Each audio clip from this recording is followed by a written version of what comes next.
Hello and welcome to the Boise division. I thought I would do something a little more formal in the next video and with some editing and an intro and stuff like that, but I'm going to kick that can down the road and until I'm kind of ready to sit down and work with some editing software, so forth. So been busy. Outwardly it doesn't look like I've been doing a lot, but I've got a kind of a rotational schedule that I rotate through. It's a 6 or 7 day schedule.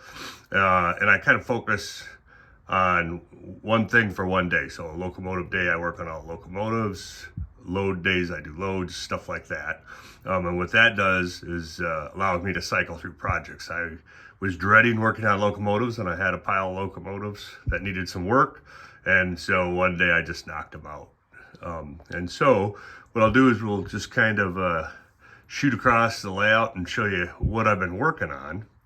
And then maybe in one of the future videos that come out, I'll finally get to the editing, the formal editing portion, maybe a snazzy intro or something like that. But for now, we're just gonna go old school, and I kind of tell people I'm a model railroad, not a photographer or video editor. So at that, I'll kind of cover what I've gone through recently. So right now the layout is staged for the next operating session, which will be in a couple weeks, and maybe I'll try to film that. But everything's staged minus most of the power. I've still got a constant power and stuff like that. I've been working on the Digitrax system, and so I didn't want to monkey with power if I had to do factory reset. So, but this shows this is Pasco and Seattle and west staging. And then one thing I did get active was I've got the lift bridge in on the JSR staging track in the other room. And so I can now use the JSR staging track. So that's part of the night logger. And that was one of the projects I worked this week. And you can see I did log loads. I need a lot of log loads. We don't have any real natural vegetation here in El Paso that kind of mimics logs. So I just went with some dowels and bamboo skewers I found, and I painted them dark brown, and then you can see there's a texture on them. After I painted them, they're wet, I sprinkled sawdust from my workshop on them, and after they were coated with sawdust, I used a bunch of tans, grays, and different shades of brown, and spray painted them all until I got a color I kind of liked, and then I made a jig for my my saw, and so I then just cut all the dowels at 40-foot lengths so they would fit on the 45-foot flat cars that we use at Potlatch. So one of the projects I kind of worked, and then cleaned up. Was having a lot of issues with Digitrax, the LocoNet and so forth. So a lot of help online. I've gone through and essentially I've rewired all the LocoNet. And what I've done is, and you see here these 4 stripes, I've gone direct from my command station to the boosters in each power district. And you hear this booster's daisy chained. And so that isolates, I can now isolate all the LocoNet in each power district just by unplugging it. And so it comes in for LocoNet, comes in from the command station. This goes to this other power district that's nearby, this power district 1. And then this goes to all the Digitrax components within the power district. So these are just sequentially. So rewired all that. I did find my radio throttles I got working the other day. Found I have another bad BXP88. There's a problem. Some of you may have seen it or heard it, but the BXP88s have been burning out. I think I've burned 4 out. And what happens is you fry the LocoNet in them. Sometimes they still function, providing track power to the various blocks, but the LocoNet doesn't work. So if you bypass them, it fixes a problem. So I've got a box I need to send into Digitrax to fix. They're pretty good at fixing them. It doesn't cost a whole lot, but now I've learned to keep spares. So if I lose a BXP88, I can slide a new one in before an op session. So spent a lot of time since the last video working on wiring the LocoNet. And then in Midsummit, I've just been working on some structures. So these are just old DPM structures, and you really can't see kind of close. And so the front structures I've added, you can see I've added curtains to them. I've detailed them, you know, with roof venting. The backs have fire escapes. And then if you can see inside the front windows, I've added just a rudimentary interior from the, from the aisle. You really can't see specifically what's in there, but you can just see there's stuff or activity in there. So I've got Sue's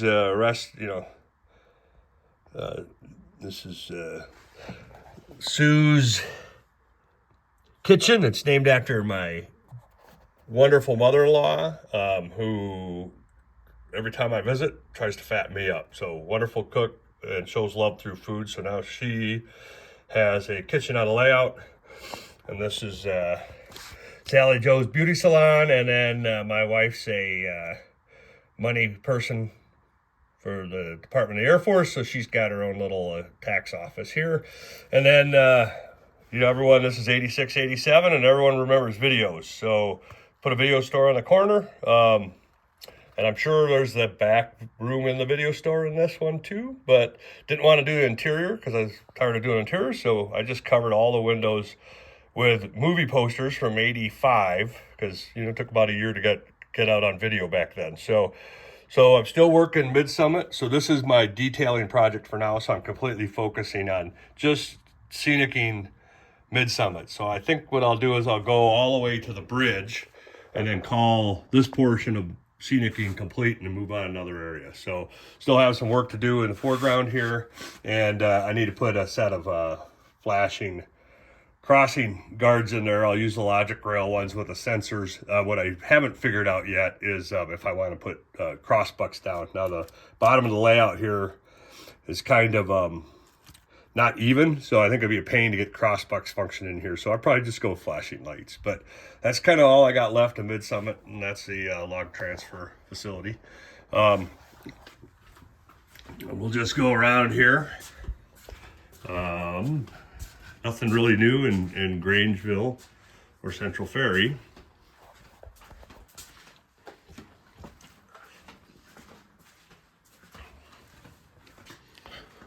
And then you can see here, I was mapping out, this is where power districts change. I was troubleshooting, so put all this stuff on. I don't really need this anymore. I put a lot of information on fascia, it helps. And so I may add the power district transitions on the fascia just because it'll help troubleshooting. So I was able to get, since I expanded my helix, I had to redo that switch that what goes into works a Y at Spalding Junction. It used to be underneath and hidden, and I was going to actually scenic that switch. But so I think what I'll do here is eventually put in a curved backdrop as a view block, and then the bridge goes right in here. And so I'll just put the bridge that crosses the old, it's not used anymore, but it's an old bridge, vehicle bridge that comes across. It might be Johnson Drive, I can't remember off the top of my head. But the bridge they'll hide the transition into staging. This is JSR staging, and I've got this set up. I don't have it in now, but I've got a drop in that crosses, and then that's a little power toggle. So when this is up, the track power is killed to about a 12-inch section here and about a 10-inch section over here, so you don't drive trains into the chasm of death. But that was something I got going since last time. And then just some general work in here.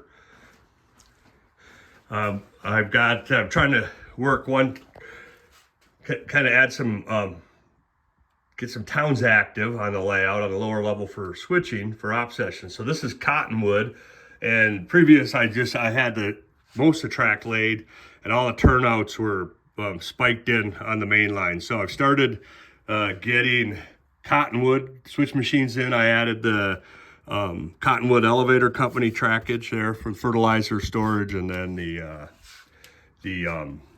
elevator track. So if I had you almost need about 2 or 3 feet more space deeper to get that Cottonwood model on a broader curve. So I'll have to compress it.